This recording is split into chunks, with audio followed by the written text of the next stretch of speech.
That pathetic old woman, with her cheap shoes and outdated dresses. The words came from my daughter-in-law's mouth, crystal clear through the tablet speaker, and they hit me like a physical blow. But I didn't move. I couldn't. Because what I was watching on that screen, what I had accidentally discovered in my son's empty house on an ordinary Tuesday afternoon, was so much worse than insults. I'm Julia Martinez, 67 years old, retired middle school teacher, widow for 8 years, mother to one son, David, who I raised alone after his father died when he was 12. And until 3 months ago, I thought I knew exactly who I was in this world, the grateful mother-in-law, the helpful grandmother in waiting, the woman who'd finally made it to the easy part of life. I was wrong about all of it. Let me take you back to that Tuesday, the day the world didn't fall apart with a bang, but with a whisper, the whisper of truth, revealing itself on a screen I was never meant to see. David and Lily had left for Paris that morning. 3 years of marriage, they told me, deserved a proper celebration. 2 weeks in Europe, first-class flights, 5-star hotels. Lily had called me from the airport lounge, her voice bright and musical as she described their champagne and the designer carry-on she'd just purchased. "Julia, you're an absolute angel for watching the house," she'd said. "I know it's a lot to ask, but you're the only one I trust with our home." Our home, that's what she called it. The 3-story mansion in Westwood Hills, the most exclusive neighborhood in the city. White stone facade, imported Italian furniture art on the walls, worth more than my entire apartment. Every time I stepped through those doors, I felt the same thing. This is not a home. This is a showroom. A stage set for Lily's perfect life. But it was my son's house, so I said yes. I watered the orchids. I checked the mail. I made sure everything stayed as pristine as Lily demanded it be. That Tuesday, I'd finished with the plants. My legs ached. They always do now. Arthritis in my knees that makes stairs feel like mountains. I decided to rest in the kitchen, make myself a cup of coffee before driving back to my small apartment across town. That's when I saw the tablet on the kitchen island. It was still on the screen, glowing. I almost didn't look. Technology isn't really my thing. I can manage email and basic internet searches, but I've never been one of those people comfortable with all these devices. But the screen showed something that caught my attention immediately. Security camera app. Ring Protect Home. Lily had insisted on cameras everywhere after the Morrison house 2 blocks over got broken into last year. Cameras at every entrance in the garage, even one in the main living room. David told me she checked them obsessively from her phone, as if she feared someone would steal her perfect life right out from under her. There was a red notification blinking on the screen. Recording saved. Main living room, 3 days ago. I didn't think. I just touched it. Maybe it was curiosity. Maybe it was something deeper, some instinct that told me to look. Either way, my finger pressed the notification and the video started to play. The footage was from the living room camera, positioned in the upper corner near the ceiling. The timestamp said Thursday, 2:17 p.m., 3 days ago. David would have been at his engineering firm downtown. But Lily was there, and she wasn't alone. A man entered the frame. Young, maybe 35, well-dressed in dark slacks and a fitted dress shirt, hair styled with too much gel. I didn't recognize him. He walked toward Lily with a familiarity that made something cold settle in my stomach. She laughed, not the polite laugh she used at family dinners. This was different, flirtatious, wild, free. He took her by the waist and kissed her. It wasn't a friendly kiss. It wasn't a mistake. It was the kiss of 2 people who knew each other's bodies, who had done this before, who had no doubt they would do it again. My hands started to shake. The coffee I'd made sat forgotten on the counter, going cold. I should have turned it off. I should have run from that house and never looked back. But I couldn't move. Something stronger than my will kept me rooted to that spot, watching my daughter-in-law betray my son in their own home on the sofa, where David and I had sat together just 2 weeks earlier, talking about his dreams of starting a family. But the physical betrayal, as devastating as it was, turned out not to be the worst part. The worst part came after. When they were finished, Lily and this man sat on the sofa together. She lit a cigarette. I never knew she smoked. David hated tobacco. His father had died from lung cancer, and the smell of cigarette smoke made him physically ill. She exhaled the smoke with a satisfied smile and began to talk. The audio was perfectly clear, every word a knife. "That fool thinks I'm in love with him," she said, laughing. "My husband, the successful engineer, the man who worships me like I'm some kind of goddess. He has absolutely no idea that I'm bored with him every single second. Her voice was venomous, full of contempt. The kind of contempt you can't fake, can't walk back, can't explain away. The man next to her laughed too. "What about his family?" he asked. Lily waved her hand dismissively like she was swatting away a fly. "Don't even get me started on those people, especially the old woman David's mother, Julia." My name in her mouth sounded like a curse. She continued and I felt the floor open up beneath my feet. "She's pathetic. She comes here in her outdated dresses and her cheap shoes pretending to accept me, but I know she judges me. I know she thinks I'm not good enough for her precious son as if he's some kind of prize. He comes from a family of public school teachers, for God's sake. I gave him access to my world.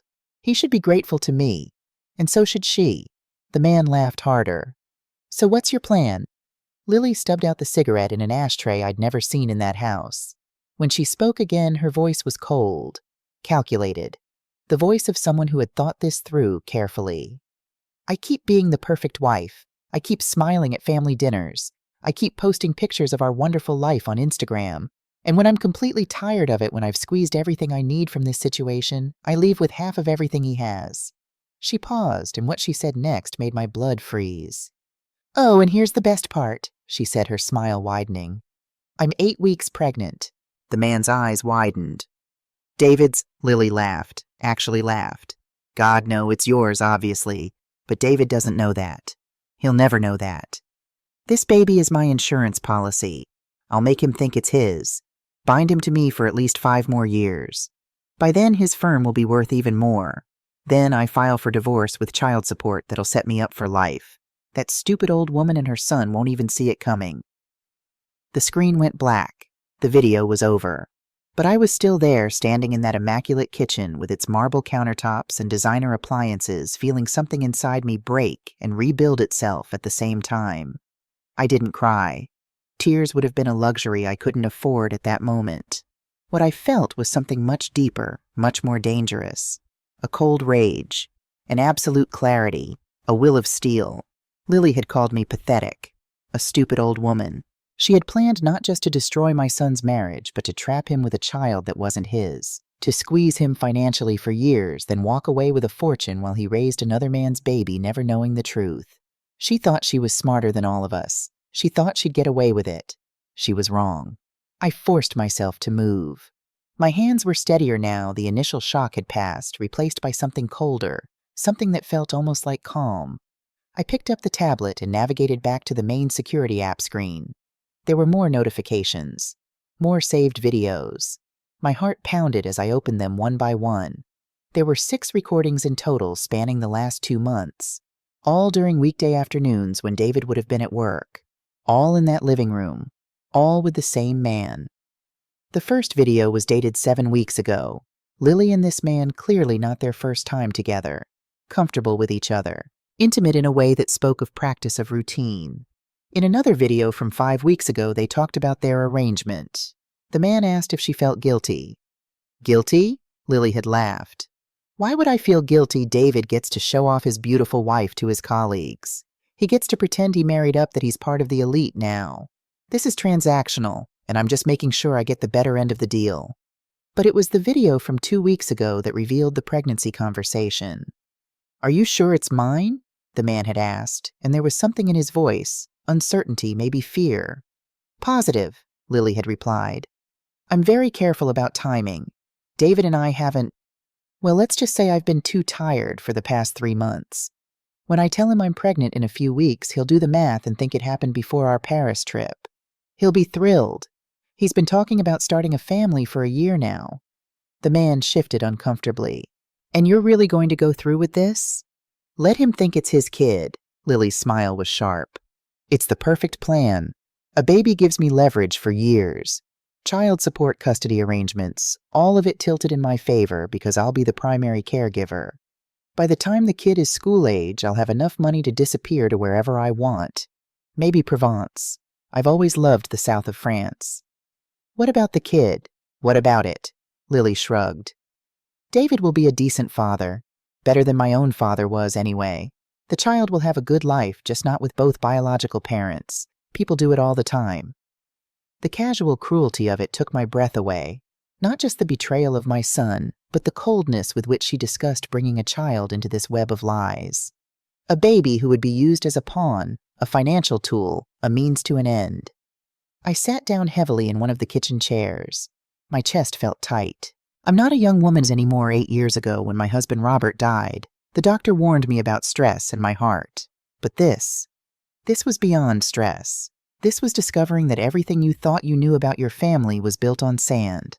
I thought about David, my beautiful boy, the son I'd raised alone after Robert's death, working double shifts at the clinic to pay for his education, going without so he could have tutoring and music lessons and every opportunity I'd never had.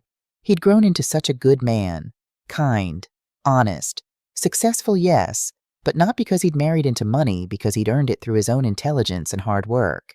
And Lily, I'd tried so hard to accept her. When David brought her home 3.5 years ago, I saw the warning signs. The way she looked at my small apartment with barely concealed distaste. The way she talked about her world and her people, as if David and I were immigrants to her kingdom.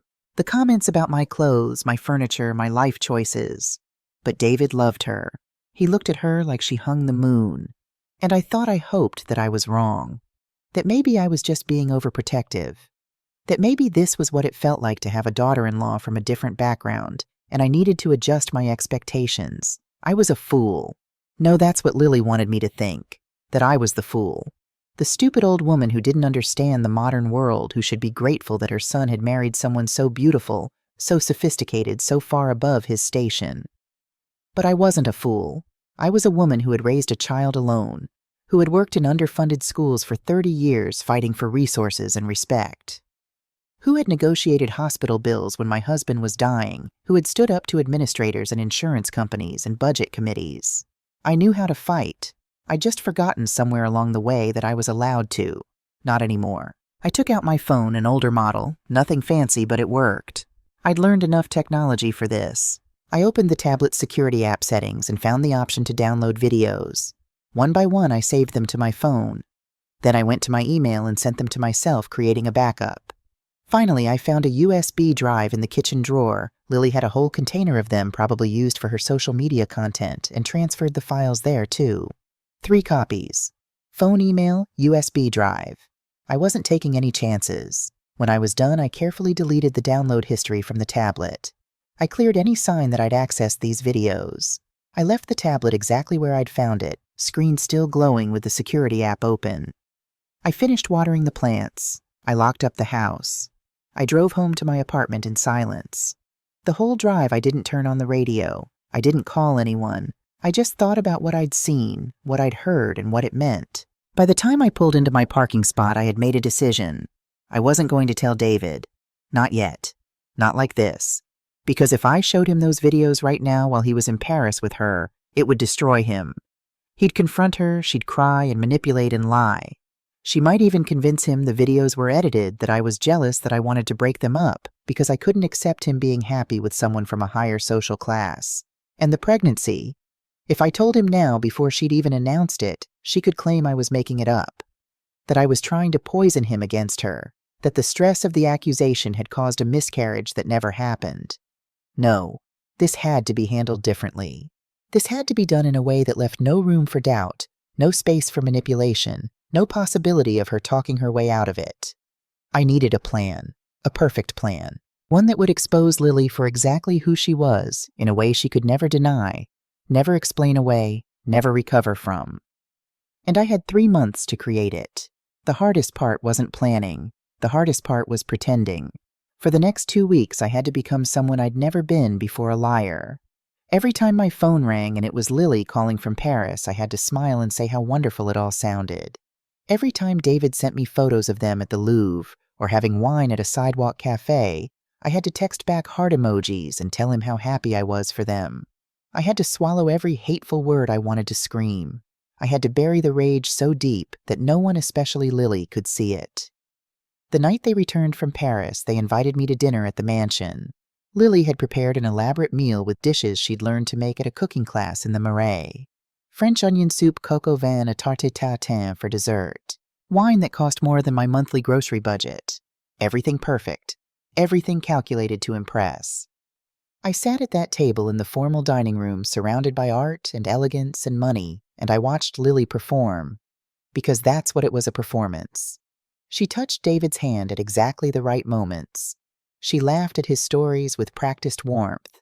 She asked me about my week with such convincing interest that if I hadn't seen those videos, I would have believed her. "Julia, you're so wonderful to take care of the house while we were gone," she said, her eyes meeting mine with perfect sincerity. "I know it's a lot to ask, but I really do see you as family, as the mother I wish I'd had growing up."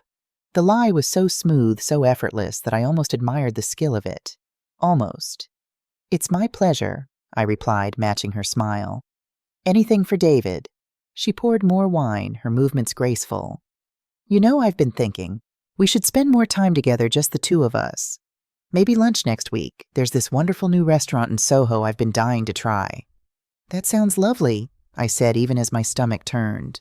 David beamed. He was so happy, so utterly, completely fooled. At one point, he leaned over to me and whispered, "Mom, I'm the luckiest man alive. She's perfect, isn't she?" His words were like knives in my chest, but I smiled. I squeezed his hand. I said, "I know, sweetheart. I know." That night when I got home to my apartment, I sat on my old couch, the same couch David used to build forts on when he was little, and I took out the USB drive from my purse. I held it in my hand, this small piece of plastic that contained the power to destroy a marriage, to save my son from a lifetime of deception, to expose a woman who had made lies into an art form. I could have given it to David right then. Driven back to the mansion, handed it to him, said, "Watch this." But that wasn't enough. That wouldn't protect him from her manipulation. That wouldn't ensure she paid the price for what she'd done. I needed help. Professional help. Someone who understood technology and security systems and how to execute a plan without leaving room for error. That's when I thought of Robert Hayes. Robert Hayes had been the security technician at Lincoln Middle School for the last 15 years of my career. Quiet man, early 50s, divorced, lived alone. He was the person you called when the cameras went down, or the alarm system malfunctioned, or someone needed to review footage after an incident. We'd become friendly over the years. Nothing romantic. I was still grieving my husband, and Robert seemed content with his solitude, but we understood each other. Both of us were people who preferred doing our jobs well to making noise about it. 2 years ago, when my email got hacked and someone tried to scam my former students by pretending to be me, Robert had fixed it. He'd shown me how to set up better security, how to recognize phishing attempts, how to protect myself in a digital world that moved too fast for people our age to keep up with naturally. I trusted him. More importantly, I knew he was skilled with technology in a way I would never be. I called him on a Wednesday morning a week after David and Lily returned from Paris. "Julia Martinez," he said when he answered, and I could hear the smile in his voice. "It's been a while. How's retirement treating you?" "Robert, I need your help with something sensitive." I didn't waste time on small talk. That had always been one of the things he appreciated about me. I was direct. There was a pause. "Are you okay? Is someone bothering you? Can we meet in person? It's complicated." "Of course. Coffee, that place on 5th Street where we used to go." "Tomorrow at 10. "I'll be there." The next morning I arrived 15 minutes early. The coffee shop looked the same as it always had: worn wooden tables, mismatched chairs, the smell of fresh coffee beans and cinnamon. I ordered a black coffee and sat in the corner booth, the USB drive heavy in my purse. Robert arrived exactly on time, carrying a newspaper under his arm. He looked the same, gray hair cut short, glasses, a flannel shirt over a t-shirt.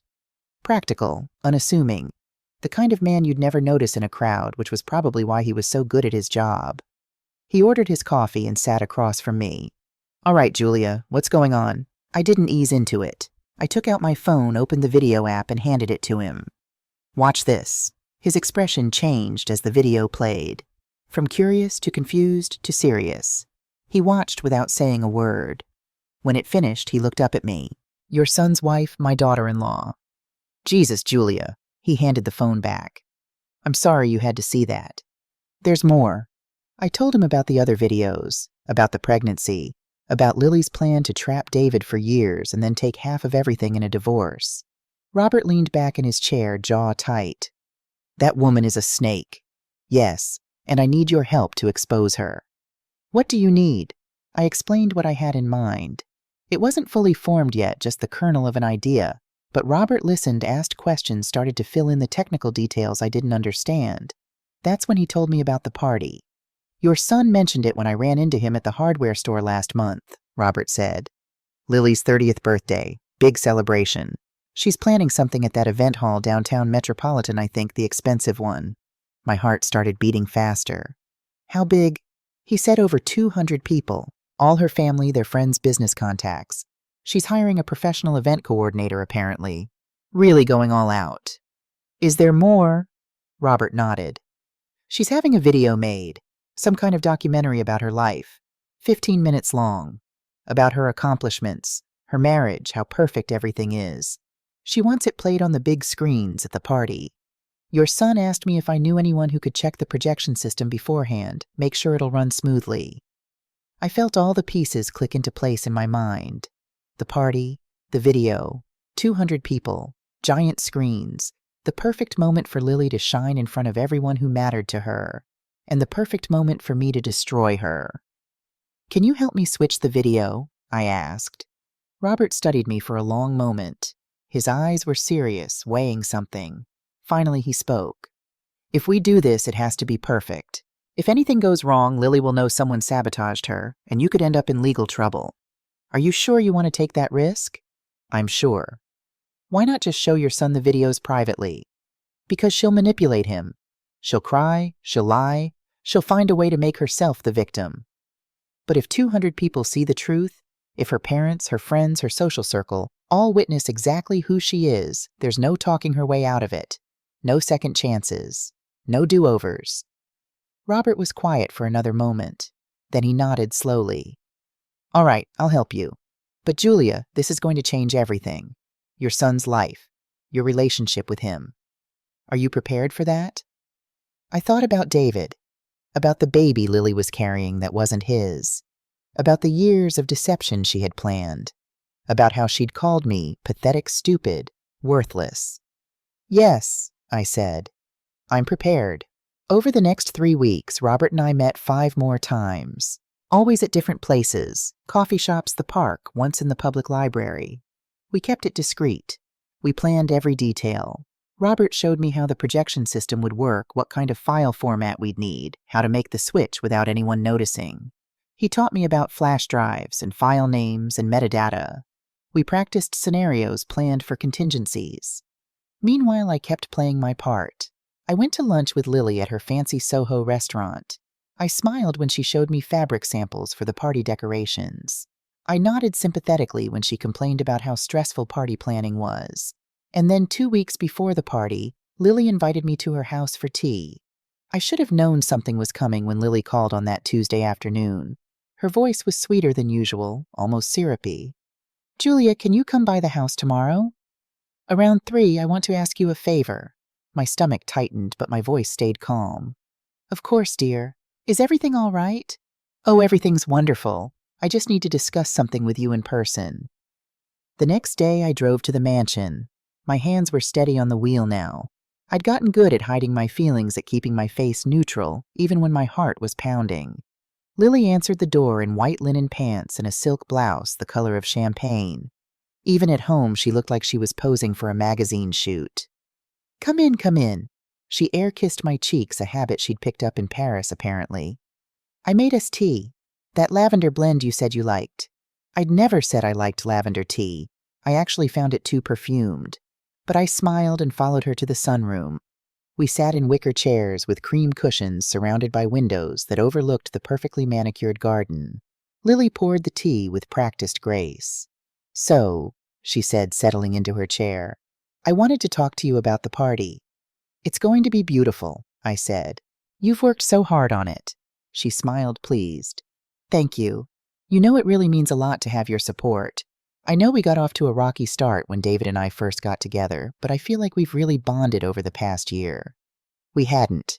We'd barely tolerated each other. But I nodded. The thing is, Lily continued, I'm having this special video made for the party. It's very important to me. A celebration of my life, my achievements, my journey to this moment. 15 minutes of, well, honestly, of me at my best. She laughed self-deprecatingly, but there was pride in her eyes. It sounds wonderful, I said.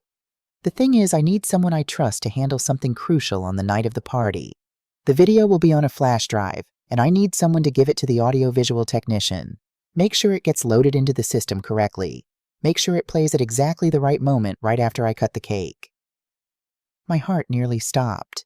This was too perfect. Too absolutely impossibly perfect. You want me to do that? I kept my voice neutral, maybe a little uncertain, like I was worried about the responsibility. Yes. Lily reached over and took my hand. Her skin was soft moisturized, not a callus or rough patch anywhere. Not like my hands, which still bore the marks of years of work. Julia, I trust you. You're the only person I know who would take this seriously enough. Who would make sure everything goes exactly right. She was handing me the weapon for her own destruction. The irony was almost too much. Of course I'll do it, I said. It would be an honor. Lily's smile was radiant. Thank you. You have no idea how much this means to me. I know I can count on you. She went to a drawer in the sunroom sideboard and pulled out a small silver flash drive. It hung on a delicate gold chain, probably cost more than my monthly rent. This is it, she said, holding it up like it was precious. 15 minutes of my life story. I've watched it probably 50 times while editing, and I still cry every time I see it. I bet you do, I thought. Narcissists do love their own reflections. She handed it to me. The technician's name is Chris. He'll be at the venue by 7 p.m. an hour before the party starts. You just need to give this to him directly. He'll test it and load it into the system. The video will play at 9:30 right after the cake ceremony. Can you remember all that? 7 p.m. give it to Chris plays at 9:30, I repeated as if I were trying hard to memorize it. I've got it. Perfect. Lily hugged me. Actually hugged me like we were close. Like she cared. I hugged her back and thought about what she'd said on that video. That stupid old woman and her son won't even know what hit them. No, Lily, you're the one who won't know what hit you. I left her house 20 minutes later with the flash drive in my purse. I drove straight to Robert's apartment across town. He was waiting for me. I'd texted him a single word on my way over, contact. When I walked in, he had his computer set up on the dining room table equipment spread out around it. She gave it to you, he asked. I held up the silver flash drive with its gold chain. She trusts me completely. Robert took it carefully like it might explode. He plugged it into his computer and we watched together. Lily's life story video was exactly what I expected. Professional footage, emotional music, a montage of Lily at various life stages. Childhood photos where she looked angelic. High school achievements, college graduation. Her wedding to David looking radiantly in love. Clips of her giving speeches at charity events. Photos of the mansion. Testimonials from friends about how inspiring she was. 15 minutes of carefully curated lies. She's good, Robert said when it finished. I'll give her that. This is professional level editing. Can you make our version look exactly like this? Same file name, same format, everything. Already done. Robert pulled out another flash drive identical to Lily's down to the silver casing. Ordered the same model online last week. I've been working on the edit for the security camera footage. Cleaned up the audio, enhanced the video quality, cut it to 12 minutes, just the essential parts. He played it for me. The betrayal. The venom in Lily's words about David. The insults about me. The pregnancy revelation. The cold calculation of her plan. It was devastating. Irrefutable. Perfect. I'll swap the file names and metadata, Robert explained. If anyone checks the drive before playing it, it'll look exactly like her video. Same title, same file size, well close enough that no one will notice. It's only when they actually play it that they'll see what's really on there. I watched the video again. 12 minutes that would destroy a woman's life, expose her lies, and save my son from years of deception. Are you absolutely sure about this? Robert asked one more time. Once we do this, there's no taking it back. I thought about David. About the baby Lily was carrying, probably already showing a little, though she'd been hiding it with flowing clothes. About the announcement she'd probably make soon. About the trap that was closing around my son. I'm sure, Robert nodded. He spent the next hour working on the technical details while I watched. When he was done, we had 2 flash drives that looked identical. One contained Lily's perfect fantasy. The other contained the brutal truth.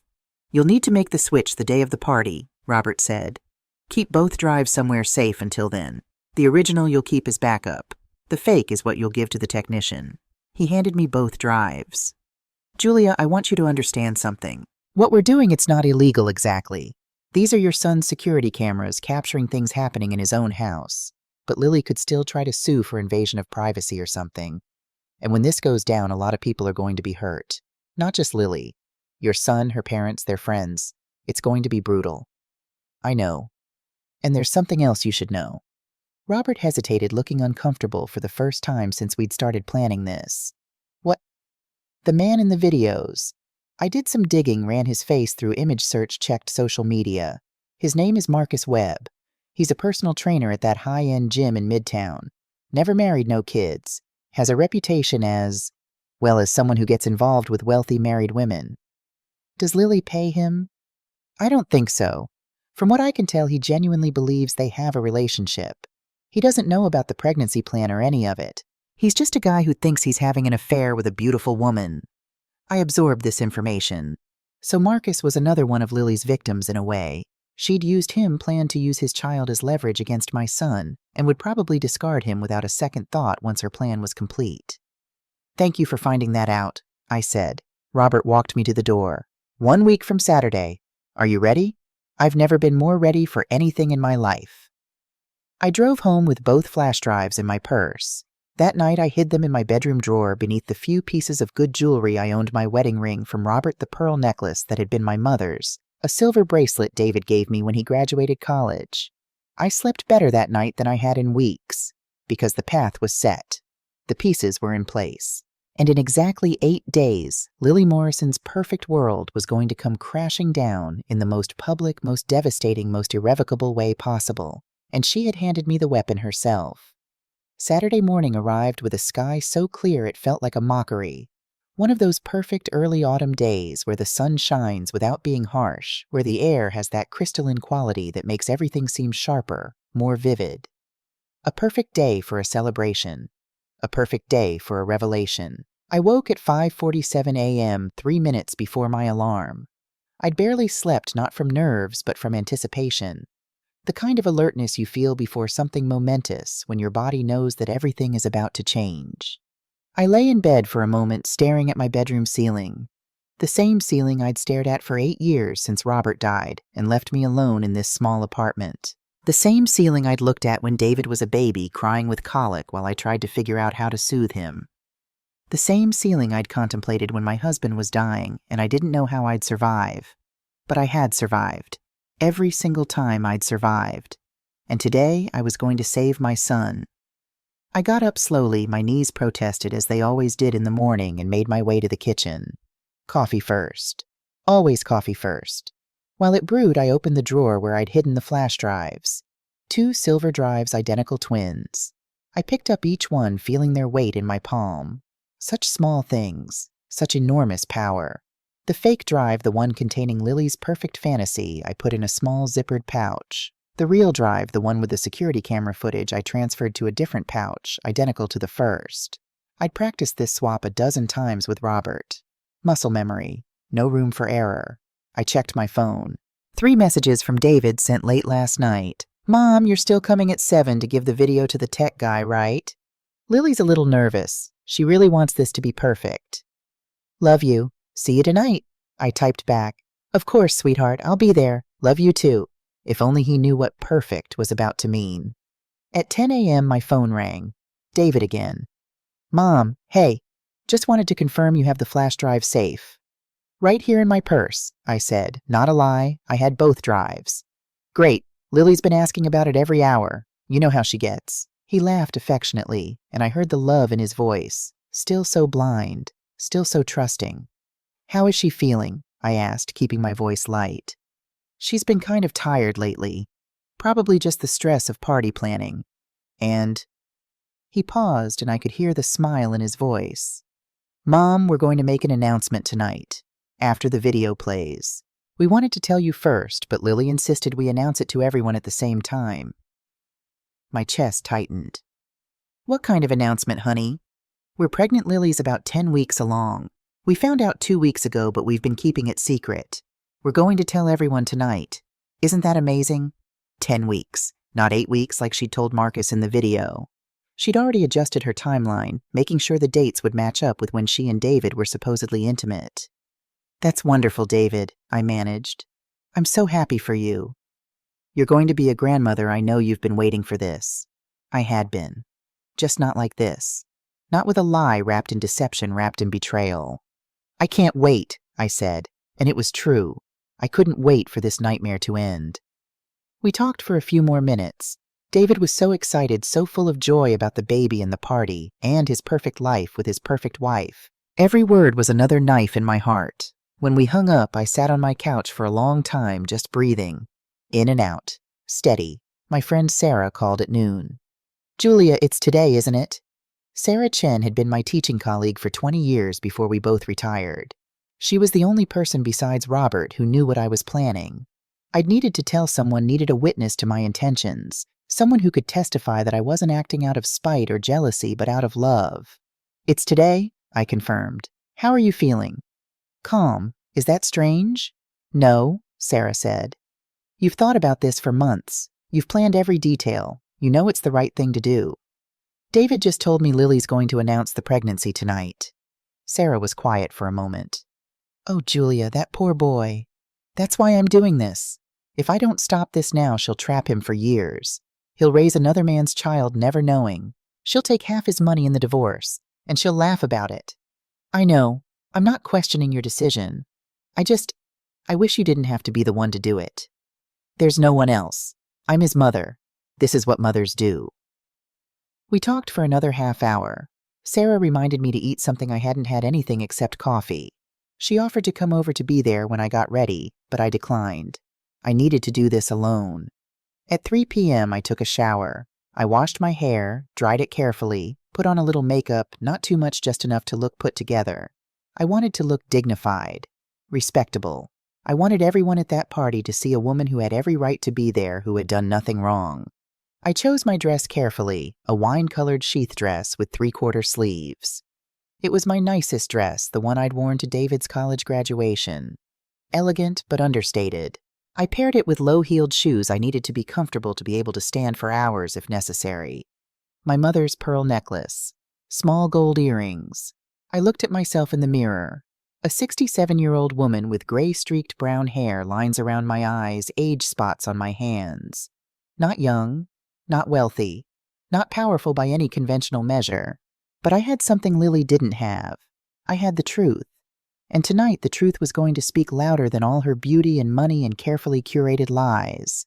At 5:30, my phone buzzed. A text from Robert. "You ready?" "As I'll ever be," I typed back. "You've got this. You're the bravest woman I know. Thank you. For everything. Call me after. I'll be waiting." At 6:15, I left my apartment. I had the flash drive, the real one, the one with the truth in my purse. I'd checked it 3 times. The fake drive, Lily's fantasy version, was in a different compartment just in case something went wrong and I needed to abort the plan. But nothing was going to go wrong. I'd planned too carefully, waited too long. This was happening. The drive to Metropolitan Events Hall took 25 minutes. I drove with both hands on the wheel, steady and sure. No music, no distractions, just me and my thoughts, and the weight of what I was about to do. I thought about all the times Lily had made me feel small, the comments about my clothes, the barely concealed disdain when I talked about my teaching career, the way she'd redecorated David's old room in their house, erasing every trace of his childhood of me. I thought about her calling me pathetic, stupid, an old woman who should be grateful her son had married up, and I thought about the baby she was carrying, Marcus Webb's child, a baby she was going to use as a pawn in her twisted game. Metropolitan Events Hall rose before me like a temple of glass and steel, modern architecture, all clean lines and expensive materials. The kind of place where you needed to make a reservation months in advance, where weddings cost 6 figures and everything was designed to impress. A huge digital sign at the entrance glowed against the deepening twilight. Lily Morrison's 30th birthday celebration, Imperial Ballroom, 3rd floor. Even the sign was perfect. Of course it was. I parked my aging Toyota Camry in the lot, wedging it between a Mercedes SUV and a BMW sedan. My car looked out of place, small and modest among all that gleaming luxury. Just like me. I gathered my purse, checked one more time that I had the right flash drive, yes, the real one, the truth, and walked toward the entrance. The lobby was breathtaking. Marble floors that reflected the light from crystal chandeliers overhead. A massive floral arrangement in the center, white orchids and roses, probably cost more than my monthly rent. Everything designed to make you feel either wealthy or inadequate, depending on which side of the divide you lived on. I took the elevator to the 3rd floor. My reflection in the mirrored walls showed a woman who looked calm, composed. Good. That's exactly what I needed to be. The elevator doors opened to reveal the Imperial Ballroom, and I had to pause for a moment to take it all in. The space was enormous. Round tables dressed in champagne-colored linens filled the room, each one with a centerpiece of white orchids and pillar candles. The dance floor gleamed with LED lights embedded in the tiles, waiting to come alive. A stage dominated the front of the room, draped in pearl-colored velvet curtains. But what caught my attention, what made my heart beat faster, were the 2 massive screens on either side of the stage. Each one had to be at least 12 feet wide. High-definition displays that would show every detail, every expression, every word of whatever played on them. Those screens where Lily's downfall would be broadcast to 200 people. I spotted the technician by the stage, exactly where Robert said he'd be. Young man, maybe 30, wearing all black with headphones around his neck and a tablet in his hands. Professional. Efficient. I walked toward him, my heels clicking on the marble floor. He looked up as I approached. "Excuse me, are you Chris?" He smiled. "Yes, ma'am. You must be Mrs. Martinez Lily's mother-in-law." "I am." I returned his smile, pulling the flash drive from my purse. "I have the video for tonight's presentation." "Perfect timing." He held out his hand and I placed the silver drive in his palm. The weight of it leaving my hand felt momentous, like I just handed over a grenade with the pin pulled. "Let me get this loaded and tested," Chris said, turning toward his laptop on a nearby table. Mrs. Morrison was very specific about making sure everything runs smoothly. My pulse quickened. This was the moment where everything could fall apart. If he tested the full video now, he'd see what was really on it. "Actually," I said quickly, "could you not play the whole thing? Lily was very specific that she wants it to be a complete surprise. She'd prefer if no one saw it before the official screening, not even the technical staff." Chris paused, looking uncertain. "I usually do a full test run to make sure there aren't any technical glitches. I wouldn't want the video to freeze or have audio problems during the actual event." I gave him my best grandmotherly smile, warm, a little helpless, slightly conspiratorial. "I completely understand, and that's very professional of you. But Lily was so insistent. You know how birthday girls can be about surprises." I laughed gently. "Could you maybe just confirm that the file opens correctly? Make sure it's queued up right. That would satisfy the technical requirements without spoiling the surprise." He wavered. I could see him weighing professional protocol against not wanting to upset the client. Plus, I added, I'd hate for Lily to be disappointed. She's been looking forward to this moment for months. The surprise of everyone seeing it together for the first time, it means everything to her. "That did it." Chris nodded. "All right, I'll just check that it loads properly and verify the file format. The rest we'll see tonight." He plugged the flash drive into his laptop. I held my breath. The file appeared on his screen. Lily's _celebration_final_v3.mp4. Robert had done his work perfectly. The file name, the icon, the file size, all matched what Lily's original video would have shown. Chris clicked it.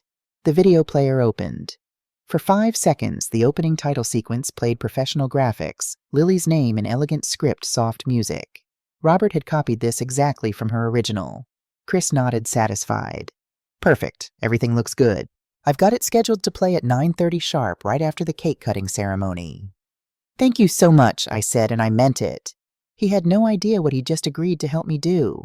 I walked away from the stage, my legs steady despite the adrenaline coursing through me. I'd done it. The video was loaded. In less than 3 hours, 200 people would see the truth about Lily Morrison. I found the bar area and ordered a glass of water. My throat was dry. I sat at a high-top table in the corner, positioning myself where I could see the entrance, but wasn't in the way. And I waited. Guests started arriving at 7:30. They came in waves, women in designer cocktail dresses, jewelry that sparkled under the chandeliers, hair styled within an inch of its life. Men in expensive suits, watches that cost more than cars' confidence that came from never having to worry about money. Lily's world. The world she'd been born into, the world she'd brought David into, the world where I would always be an outsider. I recognized some faces from David and Lily's wedding 3 years ago. Amanda Prescott, Lily's college roommate, arrived in a silver sequined dress. Jordan Chen, one of David's colleagues from the engineering firm. The Harrisons from 2 houses down in Westwood Hills. They circulated with champagne flutes, laughing, air-kissing, playing their parts in the performance of wealthy social life. At 7:50, a commotion at the entrance signaled the arrival of Lily's parents. Thomas and Patricia Morrison made an entrance worthy of royalty. Thomas was tall, silver-haired, commanding a man who owned a chain of luxury car dealerships and carried himself like someone who'd never heard the word no. Patricia was polished perfection in a navy dress, her blonde hair swept up her smile, gracious but cool. They were followed by Lily's younger sister Rachel and her husband. More friends, more family. The room filled with Lily's people, all of them here to celebrate her, to admire her, to witness her perfect life. Sarah had texted me at 7:45. Thinking of you. You can still change your mind. I typed back, no, this has to happen. I know. I love you, Julia. You're doing the right thing. At 8 o'clock exactly, the lights dimmed slightly. Music swelled something orchestral and grand. The crowd turned toward the entrance, and Lily made her entrance. She was stunning. There was no other word for it. Her dress was champagne-colored silk with thousands of tiny crystals sewn into the bodice, catching the light with every movement. The skirt flowed to the floor, elegant and dramatic. Her dark hair was styled in vintage Hollywood waves. Her makeup was flawless, smoky eyes, perfect red lips, skin that glowed. She looked like a movie star, like royalty, like someone who had everything and knew it.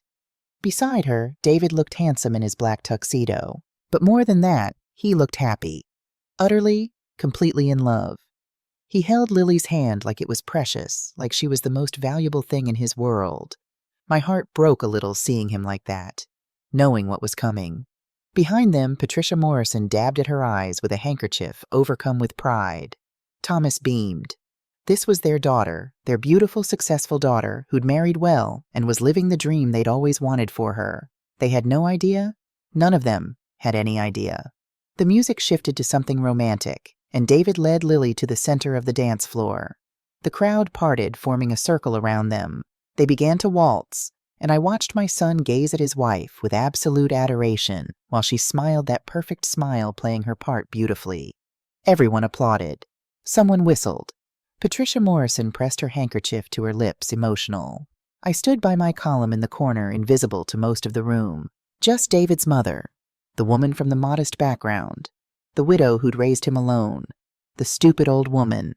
Dinner was served at 8:30. I'd been assigned a table near the back table 17 with some of David's distant cousins and their spouses. Pleasant people who asked polite questions about my retirement and made small talk about the weather. I barely tasted the food. Seared salmon with dill sauce, truffle risotto, baby greens with raspberry vinaigrette, wine that probably cost more per bottle than I spent on groceries in a week. Everything was perfect. Everything was elegant. Everything was exactly what Lily wanted. For now, I kept checking my watch. 8:45, 9 o'clock, 9:15. At 9:10, the servers began clearing dessert plates. The lights dimmed again. A spotlight illuminated the stage. My pulse quickened. This was it. 4 servers wheeled out an enormous cake, 4 tiers covered in white fondant with gold leaf details. It was a work of art, probably cost thousands of dollars. 30 candles glowed on top. The crowd began singing Happy Birthday. Lily stood at the center of it all, David's arm around her waist, her smile radiant. She closed her eyes and blew out the candles to thunderous applause. She hugged David. She waved to the crowd. She was glowing with happiness, with triumph, with the satisfaction of a woman who had everything exactly as she wanted it. Then she took the microphone. Thank you all so much for being here tonight. Lily's voice rang out clear and warm through the speakers.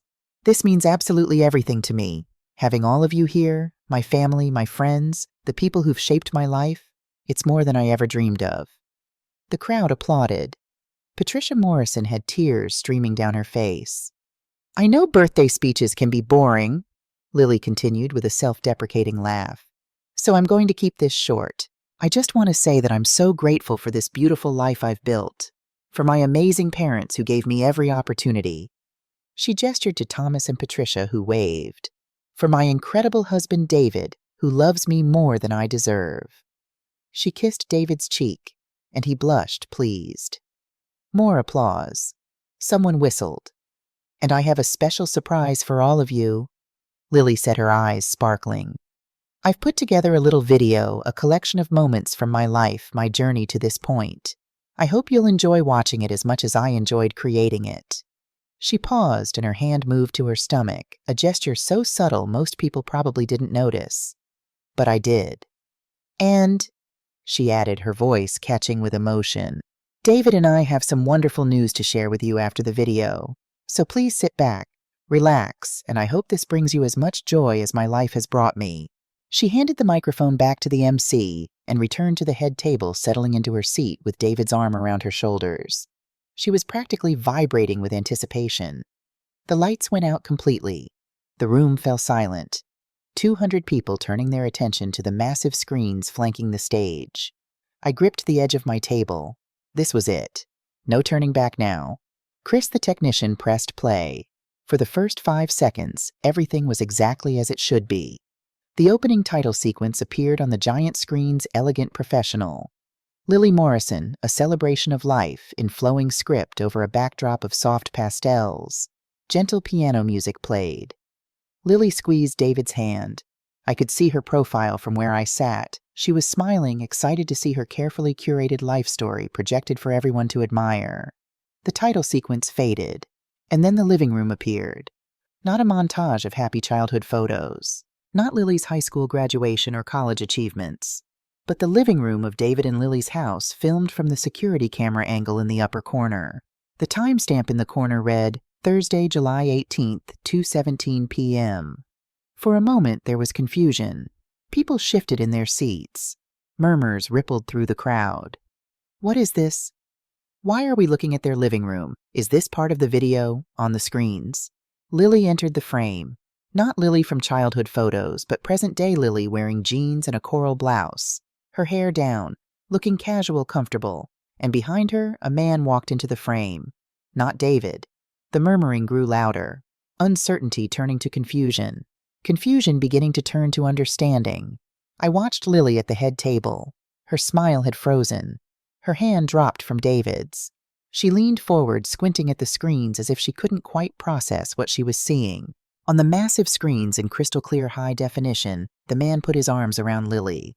And he kissed her. Not a friendly kiss, not an innocent kiss. A kiss that spoke of intimacy, of familiarity, of practice. The ballroom erupted. Gasps, exclamations, the sharp sound of someone's champagne flute hitting the floor and shattering. Oh my God, who is that man? Patricia Morrison stood up so fast her chair toppled backward. Her hand flew to her mouth. Thomas Morrison's face turned purple, his jaw clenched so tight I thought his teeth might crack. And Lily jumped to her feet, stumbling over her beautiful champagne-colored dress. Stop that, she screamed toward the stage. Turn it off now. But Chris was frantically pressing buttons on his laptop and nothing was happening. Robert had programmed the video to play through to the end. No pauses, no stops, no way to interrupt it. On the screens, the scene continued. Lily and the man broke from their kiss. They sat on the sofa, the same sofa where I'd had tea with David, where my son had talked about his dreams for the future. Lily on the screen lit a cigarette. The audio kicked in crystal clear through the professional sound system. Her voice filled the ballroom. That fool thinks I'm in love with him. The silence that followed was absolute. 200 people frozen, unable to look away from the screens even as they wanted to. Like witnesses to a car crash, horrified but unable to turn their heads. David stood slowly. His face had gone completely pale. He was staring at the screens like he couldn't quite process what he was seeing, what he was hearing. On the screens, Lily continued speaking, her voice cold and casual. My husband, the successful engineer, the man who worships me like I'm some kind of goddess. He has absolutely no idea that I'm bored with him every single second. Victoria. David's voice was barely a whisper, but in the stunned silence of the room, some people near him heard it. The man on screen spoke. What about his family? Every eye in the ballroom shifted from the screens to me. I felt the weight of 200 gazes, but I kept my face neutral. Still, waiting. Lily on the screen waved her hand dismissively. Don't even get me started on those people, especially the old woman David's mother, Julia. Patricia Morrison let out a sob. Rachel Lily's sister grabbed her mother's arm as if to steady her. The voice from the speakers continued dripping with contempt. She's pathetic. She comes here in her outdated dresses and her cheap shoes pretending to accept me, but I know she judges me. I know she thinks I'm not good enough for her precious son as if he's some kind of prize. He comes from a family of public school teachers, for God's sake. I gave him access to my world. He should be grateful to me, and so should she. Thomas Morrison's face had shifted from purple to gray. He looked like a man watching his entire world crumble. Not at me, at his daughter. At the woman on the screen who was destroying herself with her own words. Real Lily in her champagne dress ran toward the stage. She was crying now, mascara streaming down her perfect face, her red lipstick smeared. "This isn't real," she screamed. "It's fake. Someone edited this. Someone is trying to destroy me." But no one was listening. Because on the screens, the conversation was continuing. The man asked, "So what's your plan?" Lily stubbed out her cigarette. "I keep being the perfect wife. I keep smiling at family dinners. I keep posting pictures of our wonderful life. And when I'm completely tired of it, when I've squeezed everything I need from this situation, I leave with half of everything he has." Someone in the crowd gasped. Amanda Prescott, Lily's college roommate, had both hands over her mouth. Jordan Chen was shaking his head slowly in disbelief. David took a step backward like he'd been physically struck. "You planned it," he said, his voice hollow. "All of it. From the beginning."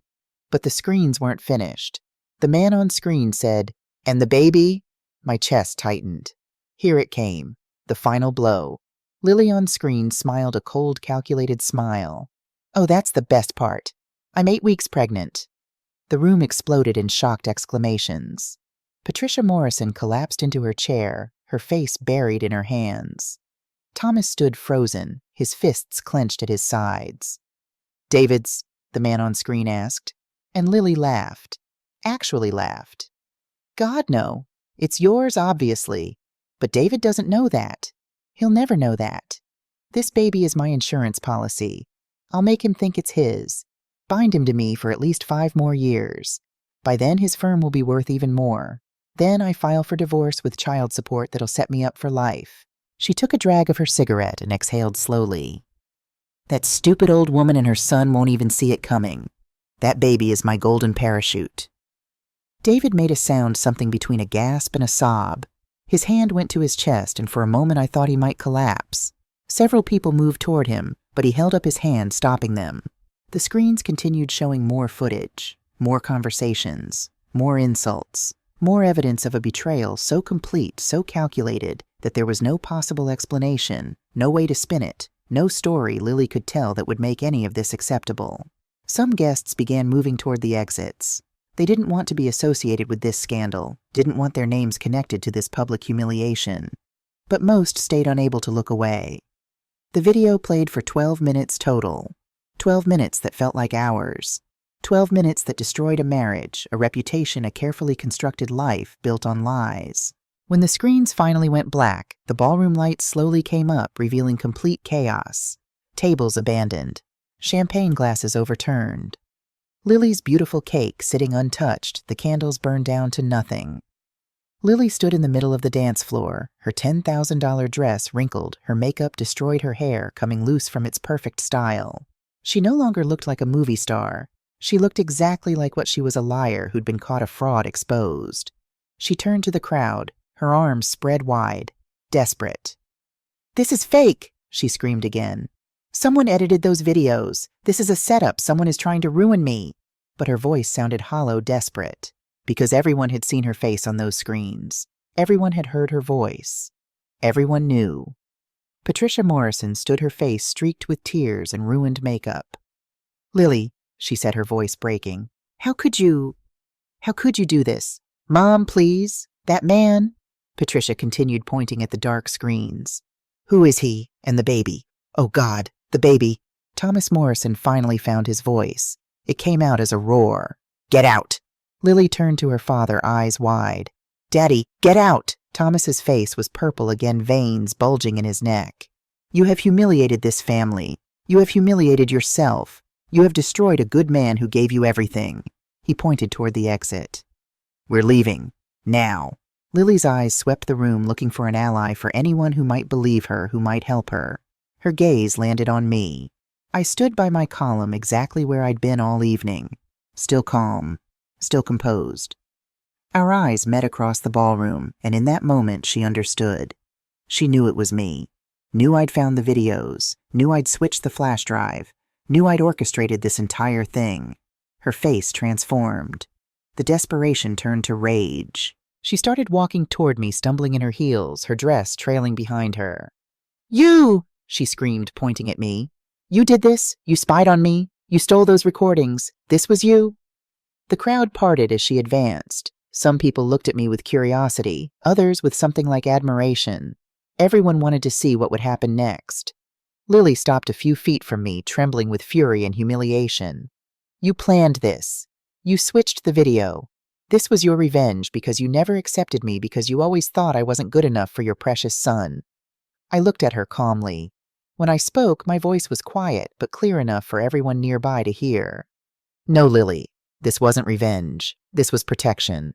I protected my son from a woman who planned to destroy him.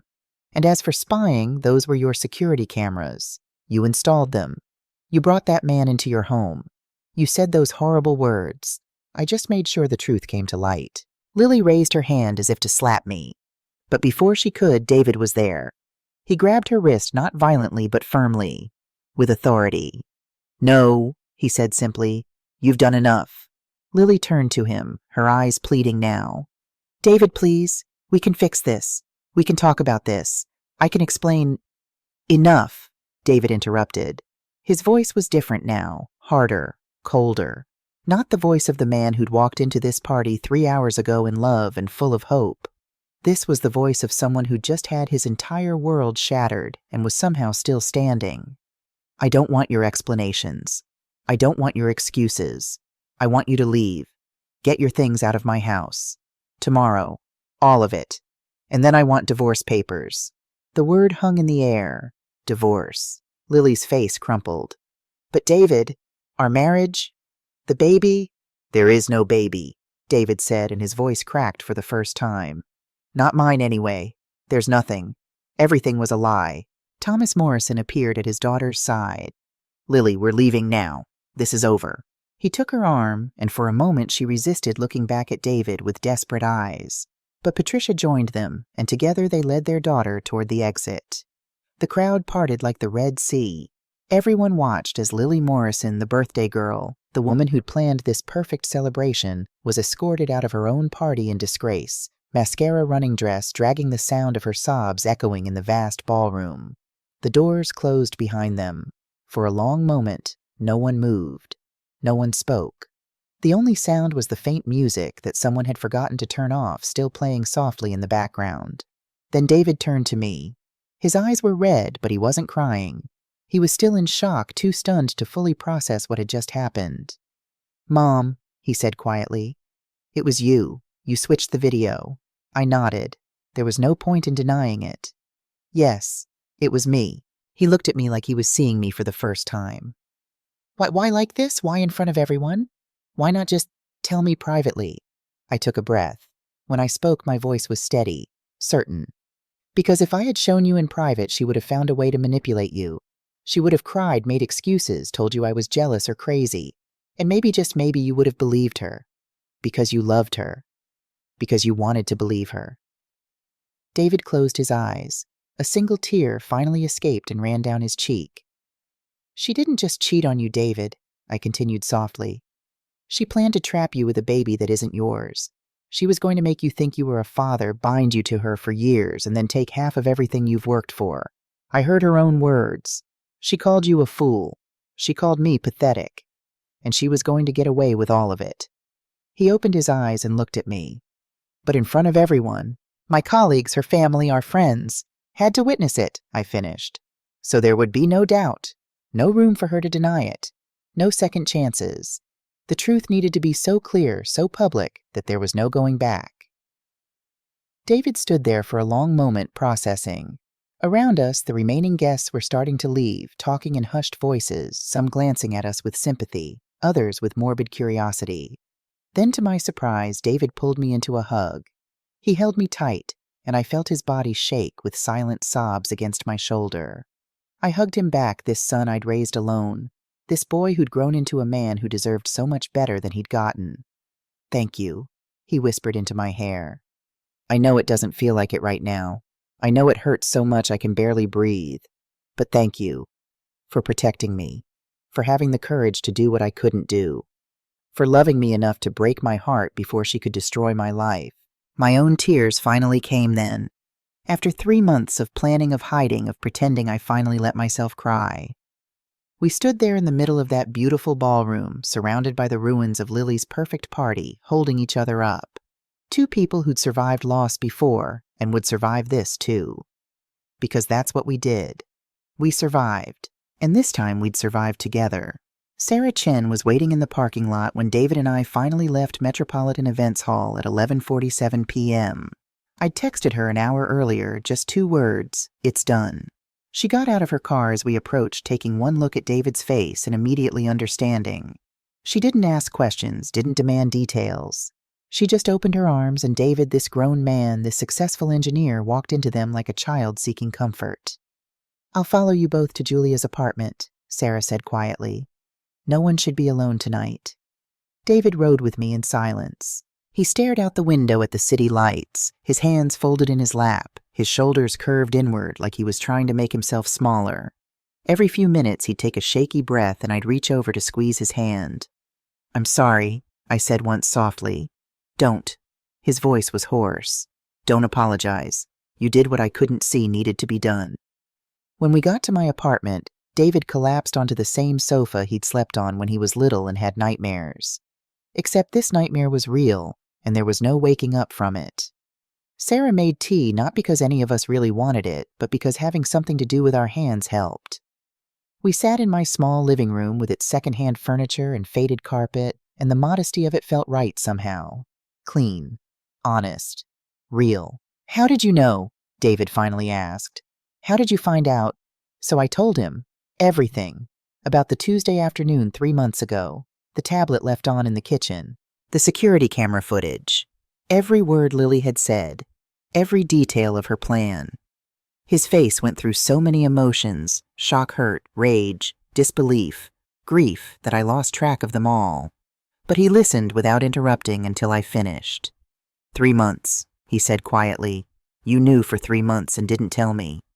I couldn't risk her manipulating you. And I was right, wasn't I? If I'd shown you privately, what would you have done?" David was quiet for a long moment. "Then I would have confronted her. She would have cried. She would have said the videos were old from before we were serious, that she'd been confused but chose me in the end. And his voice broke. I probably would have believed her. Because I loved her. Because I wanted to believe."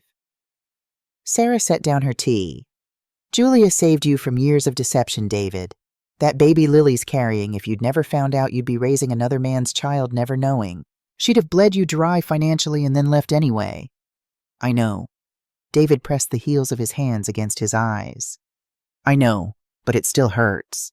God, it hurts so much." I moved to sit beside him, putting my arm around his shoulders. "That's because you're a good man who loved someone who didn't deserve it. But you'll survive this. We'll survive this." He leaned his head on my shoulder, and we sat like that for a long time, mother and son, the way we'd sat so many times before when life had been hard, when his father died, when he didn't get into his first choice college, when his first startup failed. We'd survived all of that. We'd survived this, too. I woke on Sunday morning to find David still asleep on the sofa, curled up under the old Afghan blanket I'd crocheted years ago. Sarah had left sometime after 3 a.m. with a note, "Call me when you wake up. I love you both."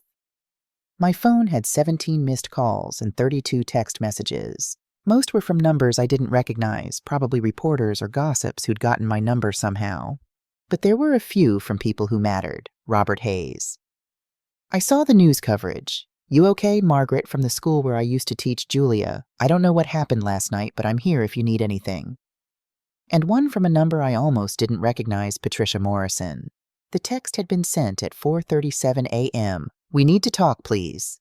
I made coffee and sat at my small kitchen table looking out the window at the Sunday morning quiet of my neighborhood.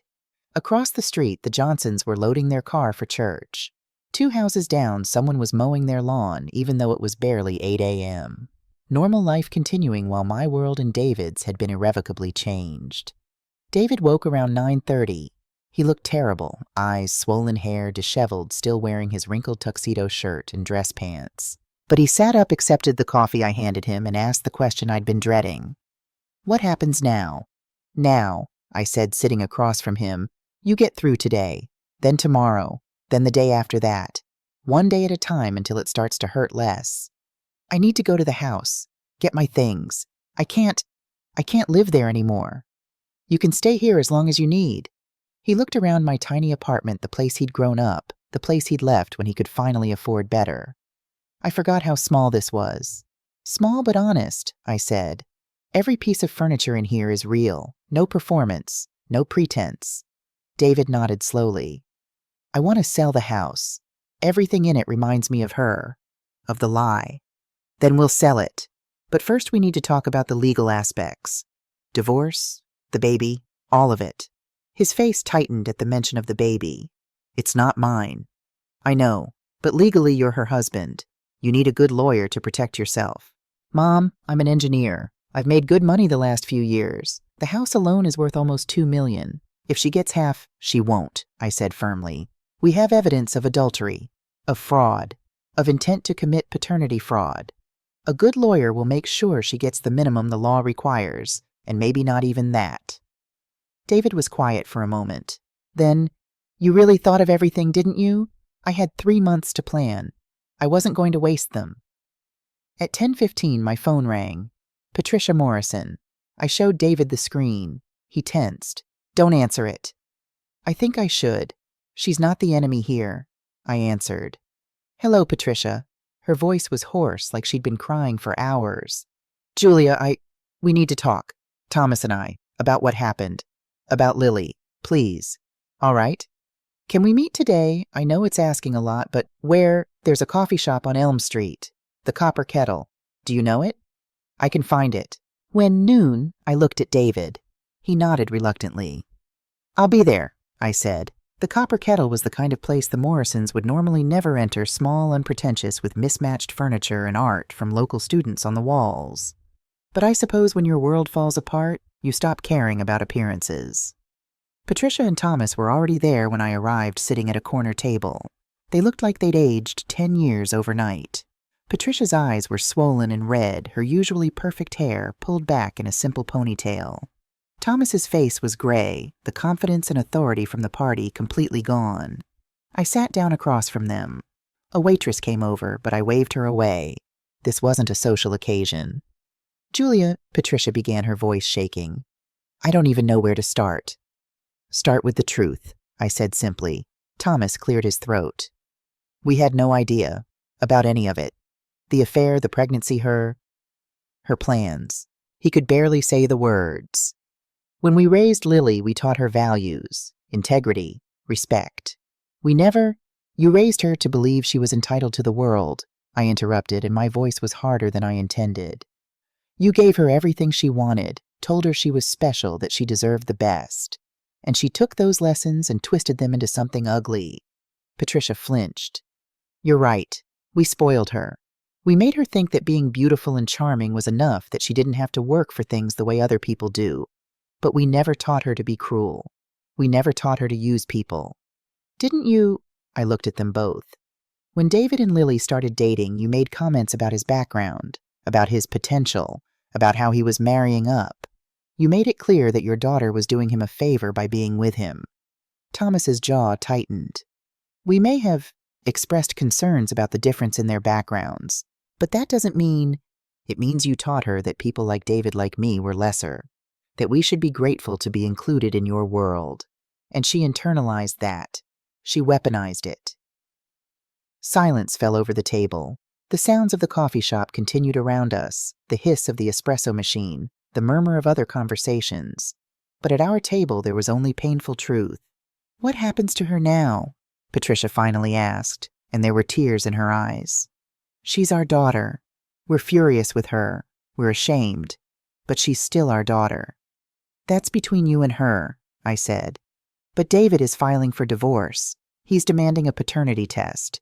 And based on what's in those videos, he has grounds to make sure she gets nothing more than what the law absolutely requires. The baby, Patricia's voice broke. Is it really not his? You saw the video? You heard her say it. But maybe she was lying. Maybe she was just saying things to impress that man. Maybe... Patricia, I leaned forward. Stop. You can't explain this away. You can't soften it. Your daughter is pregnant with another man's child, and she was going to trap my son into raising it as his own. That's not a misunderstanding. That's calculated cruelty. Thomas put his face in his hands. Jesus Christ. How did it come to this? I felt a flicker of sympathy despite everything. They were parents, too, dealing with the revelation that their child was capable of something monstrous. I knew that pain in a different way, the pain of discovering someone you love isn't who you thought they were. I'm sorry, I said, and I meant it. I'm sorry you had to find out this way. But I'm not sorry I did it. David deserved to know the truth before it was too late. Why couldn't you have told us privately? Patricia asked. Why did it have to be so public? Because private confrontations can be explained away. Private accusations can be denied. But 200 witnesses' video evidence displayed on giant screens, there's no talking your way out of that. No second chances. No do-overs. You destroyed her, Thomas said, and there was anger in his voice now. Her reputation, her marriage, her life. You destroyed all of it. No, I said firmly. Lily destroyed herself. I just made sure everyone saw it happen. We sat in tense silence for another moment. Then Patricia spoke again, her voice small. What do we tell people? Our friends, our business associates. Everyone saw what happened last night. By now it's probably all over social media. What do we say? You tell them the truth, I said. That your daughter made terrible choices and is facing the consequences. That's all you can do. Thomas stood abruptly. This conversation is over. Patricia, let's go. But Patricia remained seated. She looked at me with something like desperation. Do you think David will ever forgive her? I think David will move on with his life, I said. Whether that includes forgiveness is up to him, but if you're asking whether he'll ever take her back, no. That part of his life is over. Patricia finally stood, gathering her purse. You know, Julia, part of me hates you for what you did. But part of me, she paused. Part of me wishes I had your courage. To do what needed to be done even when it was hard. They left without another word. I sat alone at that table for a while longer, finishing the coffee I'd ordered. Through the window I watched them get into their Mercedes, Thomas driving with tight, angry movements, Patricia crying in the passenger seat. Their daughter had hurt them too. Maybe not in the same way she'd hurt David, but there was still damage. Still shame. Still the burden of knowing your child had become someone you couldn't defend. I felt bad for them, but not bad enough to regret what I'd done. Monday morning, David met with Harrison Chen, one of the top divorce attorneys in the city. Robert Hayes had recommended him. Tough smart doesn't take any shit, Robert had said. David asked me to come with him. I need you there, Mom. I can't do this alone. Harrison Chen's office was in a sleek downtown building, all glass and steel. His conference room had a view of the city, and his walls were covered with degrees and awards. He was in his late 40s, sharply dressed with the kind of confidence that came from winning difficult cases. Mr. Martinez, Harrison said, shaking David's hand. I've already reviewed the preliminary information you sent over. This is quite a situation. That's one way to put it, David said quietly. And you must be Mrs. Martinez. Harrison shook my hand, too. I understand you're the one who orchestrated the exposure at the party. I am. Brilliant strategy, if unconventional. The public nature of the revelation makes it nearly impossible for the opposition to claim the evidence was fabricated or taken out of context. He gestured for us to sit. Let's talk about what we're dealing with. For the next hour, Harrison walked us through the divorce process. California was a no-fault divorce state, but adultery and fraud could still impact the division of assets. The security camera footage was legal. It was David's house, his security system. Lily had no reasonable expectation of privacy. The pregnancy complicates things, Harrison said. If she delivers the baby while still legally married to you, California law will presume you're the father unless proven otherwise. DNA test, David said immediately. I want a DNA test. We'll petition for one. Based on her own statements in the video, we have strong grounds, but she'll fight it. Let her fight, David said, and there was steel in his voice. I want the truth established legally. I want it in the record that this child is not mine. Harrison nodded approvingly. Good. Now let's talk about assets. The house is in both names. Yes. Any prenuptial agreement? David shook his head. She said it showed a lack of trust. Harrison's expression said everything. Of course she did. All right. The house is valued at just over $2 million. Other assets, savings, investments. David listed them. By the time he was done, I realized my son was worth close to $3 million. His engineering firm had done well. His investments had grown, and he'd been smart with his money, all of which Lily had planned to take half of. This is going to get ugly, Harrison said. Her lawyers will argue for spousal support, possibly for years. They'll claim she gave up career opportunities to support your marriage. They'll paint her as the victim of a hostile mother-in-law who sabotaged her life. Can they do that? I asked. They can try, but we have video evidence of her own words, her own plans, her own admission of fraudulent intent. Any halfway competent judge will see through it. What if she claims the baby is mine despite the DNA test? David asked. What if she lies? Then we use the video. We have her on record saying the child is Marcus Webb's. We have her admitting she planned to commit paternity fraud. That's not just grounds for denying her claims, it could be grounds for criminal charges. David looked at me. Marcus Webb. That's the man in the videos. I nodded. Robert identified him. He's a personal trainer at a gym downtown. Does he know about the baby? I don't know, I admitted. Harrison made a note. We should find out.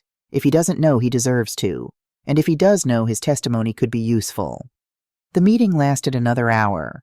By the time we left, David had signed retainer agreements, and Harrison had begun drafting the divorce petition. The machine of legal justice had started turning slow but inexorable. 3 days after the party on a Wednesday afternoon, my phone rang with a number I didn't recognize.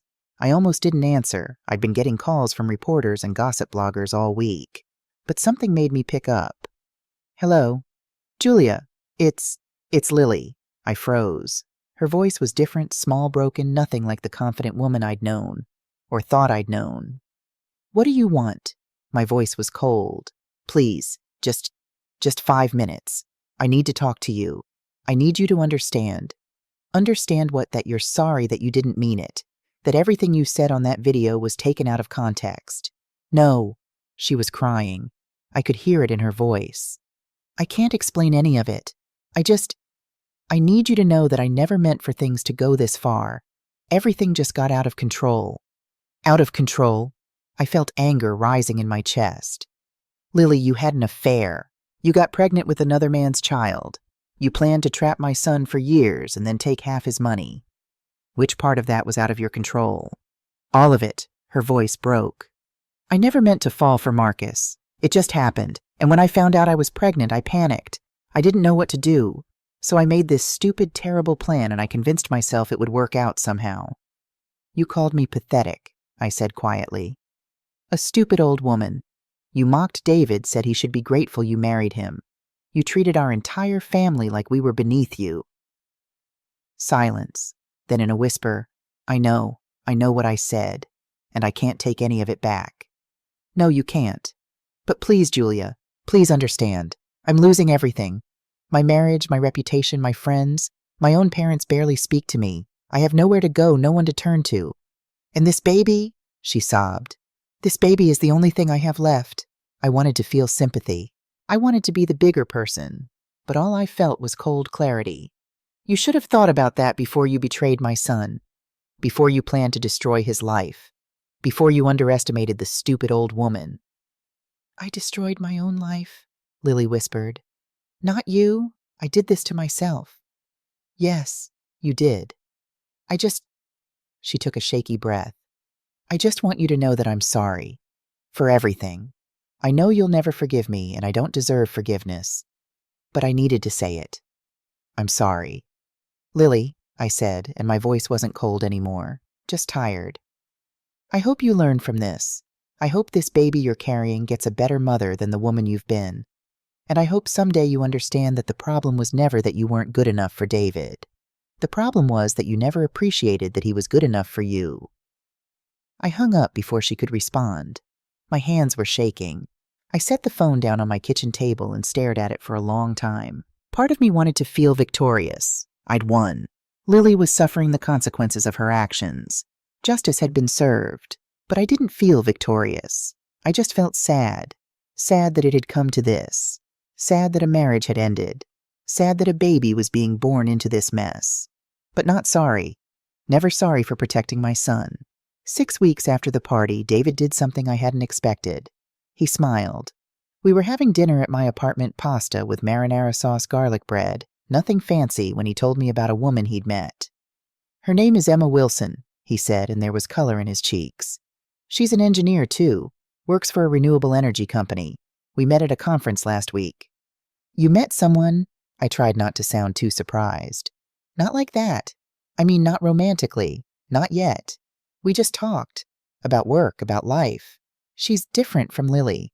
Really different." "How so?" "She's genuine. What you see is what you get." She grew up in Ohio, middle-class family, worked her way through college. She drives a Honda Civic and lives in a normal apartment. She doesn't care about designer clothes or impressing people. He paused.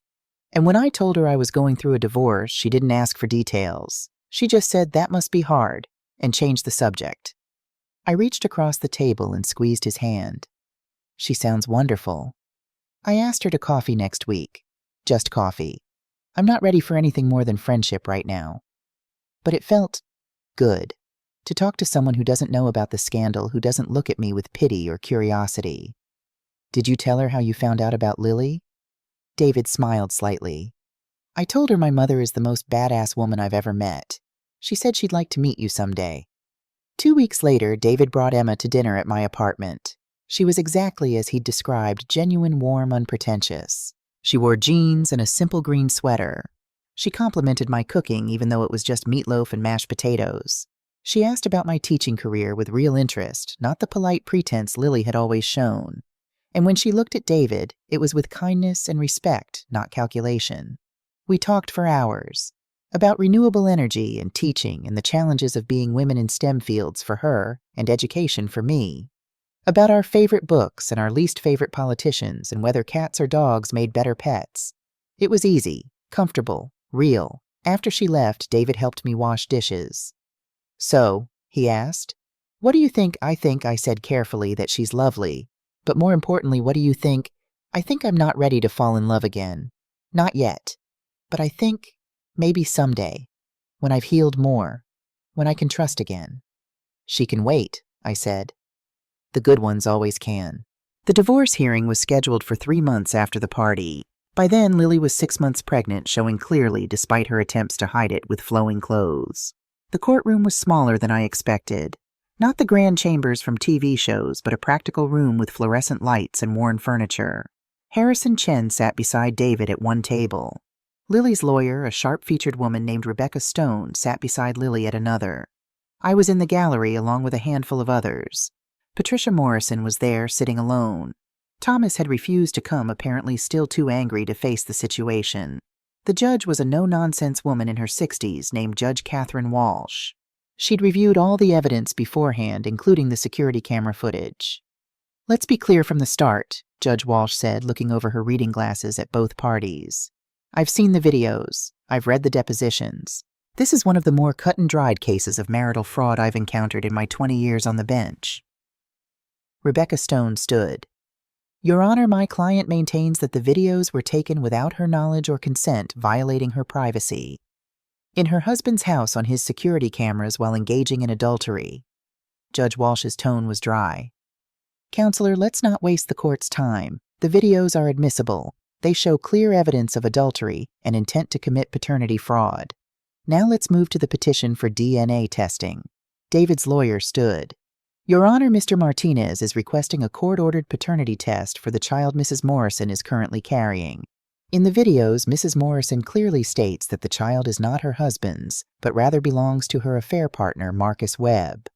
Mr. Martinez has a right to establish paternity or lack thereof before the child is born, and before California's presumption of paternity complicates matters. Objection, Rebecca Stone said. This is an invasion of my client's bodily autonomy. Overruled, Judge Walsh said. The child's paternity is directly relevant to this divorce and to potential child support obligations. Mrs. Morrison, do you consent to a prenatal DNA test? Lily stood slowly, one hand on her swollen belly. She looked smaller, somehow diminished. Your Honor, I can't do this. Can't or won't, I can't lie anymore. Lily's voice broke. The baby isn't David's. It's Marcus Webb's. Everything I said on that video was true. I was going to trap David with a child that wasn't his. I was going to take his money and leave. She was crying now, tears streaming down her face. I can't keep lying. I'm sorry. I'm so sorry. The courtroom went silent. Judge Walsh looked at Lily with something between pity and contempt. Mrs. Morrison, I appreciate your honesty, however late it comes. Mr. Martinez, do you still want the DNA test, or is the mother's admission sufficient? Harrison Chen consulted quietly with David. We'll take the admission as binding, Your Honor, but we request it be entered formally into the record. So ordered. Judge Walsh made a note. Now as to the division of assets. Given the clear evidence of adultery and fraudulent intent, and given Mrs. Morrison's own admission just now, I'm ruling that she is entitled only to her personal belongings and effects. The house all shared accounts and all other marital assets will remain with Mr. Martinez. There will be no spousal support. Your Honor, Rebecca Stone was on her feet. My client has no income, no assets of her own. Your client, Judge Walsh interrupted, planned to commit fraud against her husband and had an extended affair while living off his income. I have no sympathy, counselor. She can seek support from the biological father of her child, or from her parents, but not from the man she betrayed. This marriage is dissolved, divorce granted. She banged her gavel. It was over in less than 30 minutes. David and Emma got married on a Saturday in late September, almost exactly a year after the night of Lily's party. It was everything Lily's party hadn't been: small, intimate, genuine. 40 people gathered in a garden under a century-old oak tree. Sarah was there, Robert Hayes, some of David's colleagues, Emma's family from Ohio. Emma wore a simple ivory dress that cost less than one of Lily's handbags. David couldn't stop smiling. When they exchanged vows, real vows they'd written themselves, not performances for an audience. I cried. Happy tears this time. At the reception, David stood to make a toast. He looked at Emma first, his face full of love. Then he looked at me. I want to dedicate this moment to my mother, Julia Martinez, the bravest, strongest, most incredible woman I've ever known. His voice was steady, clear. A year ago, Mom did something that changed my life forever. It was painful. It was difficult. But it was necessary. She protected me from someone who would have destroyed me. She loved me enough to break my heart before someone else could shatter it completely. He raised his glass toward me. Mom, this moment, this happiness, this real, honest love exists because you had courage, because you saw the truth and refused to let it stay hidden. Thank you for being my mother. Thank you for saving me. Thank you for everything. The guests applauded. Emma was crying. Sarah squeezed my hand, and I felt something I hadn't felt in a long time. Complete peace. 18 months after the scandal, I received a letter, handwritten, postmarked from Portland, Oregon. The return address just said LM. I almost threw it away, but curiosity won out. Dear Julia, I've written this letter 100 times in my head and deleted it 100 times. But I'm sending it now because my daughter, yes, I had a girl turned 6 months old last week, and I've been thinking a lot about mothers and what we owe our children. Her name is Sophie. She has Marcus's eyes and my nose. Marcus isn't in our lives. He wanted nothing to do with us once the scandal broke, and he realized I'd planned to use our child as a pawn. I don't blame him. I moved to Portland to start over. Got a job in marketing, nothing glamorous. I live in a small apartment. I shop at thrift stores. I'm raising Sophie alone, which is probably what I deserve. I'm not writing to ask for forgiveness. I don't deserve it. I'm writing because I finally understand what you did and why you did it. I underestimated you because you were older, because you weren't wealthy, because you didn't fit into my world. That was my fatal flaw, believing that money and youth and beauty made me superior. You taught me the hardest lesson I've ever learned. Never judge someone based on appearances. Every day I look at Sophie and I'm terrified I'll raise her the way my parents raised me, entitled Shallow Cruel. So I'm trying to be different.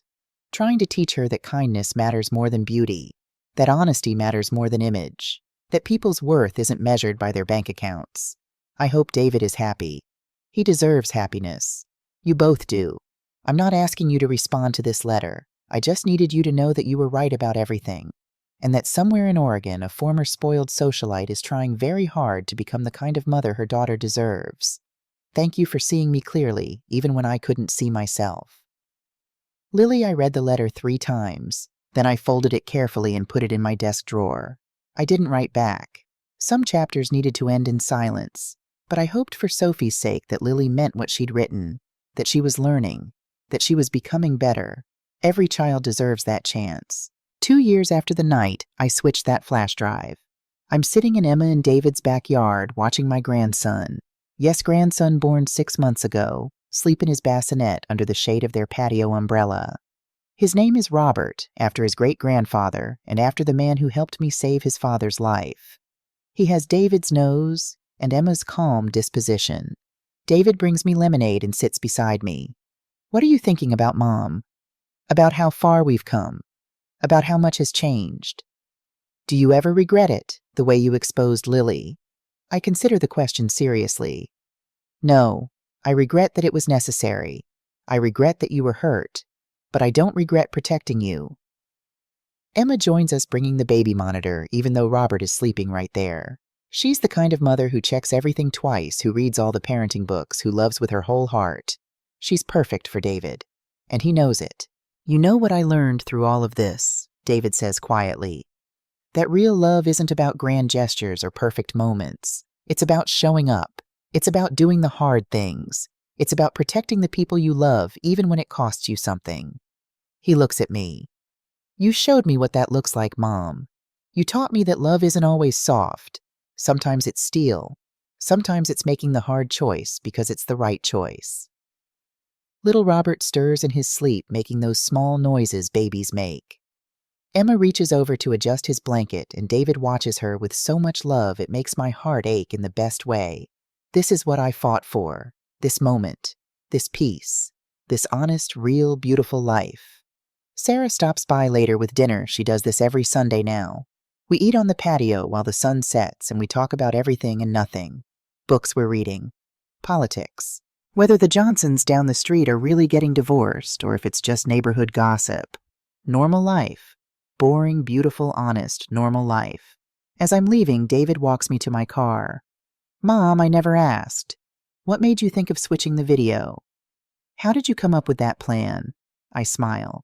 Because I knew Lily's weakness. She needed to be admired. She needed everyone to see her as perfect. So I used that against her. I gave her exactly what she wanted, a moment in the spotlight with everyone watching. I just changed what they were watching. David laughs, shaking his head. Remind me never to underestimate you. That's the lesson everyone should learn, I say. Never underestimate anyone based on their age, their clothes, their quiet presence. Because the quietest people are often the ones paying the closest attention.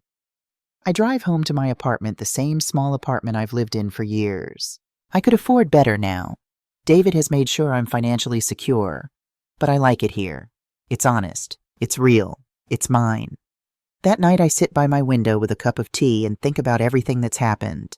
The discovery, the planning, the execution, the aftermath. I think about Lily somewhere in Oregon raising her daughter alone, hopefully learning to be better. I think about Patricia and Thomas Morrison, who sent a card when Robert was born. Just a card, no visit, no request to be grandparents. Just acknowledgement that life goes on.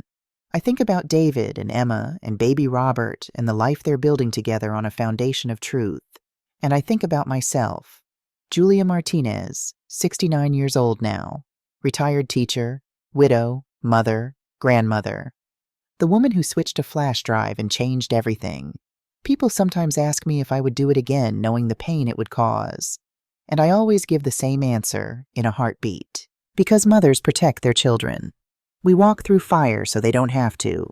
We do the hard things, the impossible things, the things that keep us awake at night, wondering if we made the right choice. And then we watch them thrive, And we know we did. The world doesn't fall apart with a bang, but with a whisper. That Tuesday afternoon 3 years ago, I heard a whisper of truth on a tablet screen. And I made sure that whisper became a roar. I made sure the truth was heard. And I would do it again exactly the same way, because that's what love looks like when it wears steel instead of silk. So if you're reading this, if you're a woman who's been called pathetic, outdated, stupid, irrelevant, remember this? Those words only have power if you believe them. I didn't believe them. I used them as fuel. And I won. Not because I was cruel, not because I was vengeful, but because I was smart enough, patient enough, and brave enough to do what needed to be done. Never underestimate the quiet ones. Never underestimate the old ones. Never underestimate a mother's love. We wrote the book on survival, and we're not done writing yet. The film is over. The credits have rolled. But the story, my story, continues. Julia Martinez, 69 years old, teacher, mother, grandmother, strategist, the last person you'd ever want to underestimate. And I'm still here, still standing, still writing my own story. One day at a time.